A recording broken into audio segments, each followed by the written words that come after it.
June 5th. Given the events of the previous night, it was a magnificent, if suicidal, act of rage and courage. Wang Weilin, a student, was hustled away by friends but then arrested within hours. There is no supporting evidence for reports that he's been executed, but his may have been one of the last acts of free expression in Beijing for the time being. If you would understand the meaning of George Orwell's dark vision of life under a totalitarian regime, study China these last few weeks.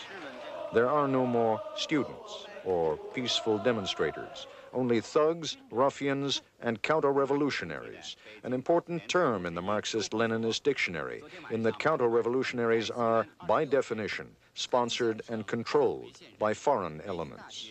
Evidence? There is evidence. The tents from Hong Kong, large sums of money raised at a concert rally in Hong Kong. Surveillance cameras have caught Taiwanese spies at work among the demonstrators, there and there. And here are their code books.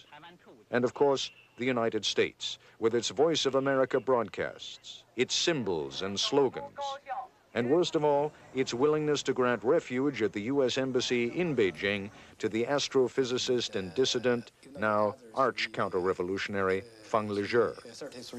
Is it embarrassing that those who've been arrested show signs of having been beaten? On the contrary, it is intended to inspire fear. And so, too, we begin to hear of executions in Shanghai, in central China, in Beijing. And perhaps inadvertently, Chinese television reveals not only the scope of the threat to the government in Beijing, but how widespread the demonstrations really were. Scenes of violence and defiance from all over the country. As for the massacre at Tiananmen, the Chinese authorities seize on a loophole. And strictly speaking, they are right. Most of the killings that night happened on what some Chinese now call Blood Road, 2 or 3 miles west of the square, in front of the Beijing Hotel, a few hundred yards east of the square.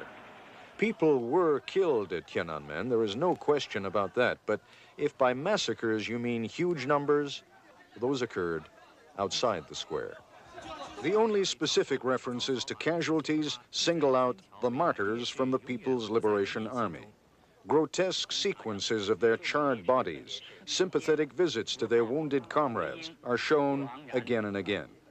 Whoever rules China these days needs the support of the PLA. They are beloved. They are cherished by young and old, far and wide. You have only to watch Chinese television.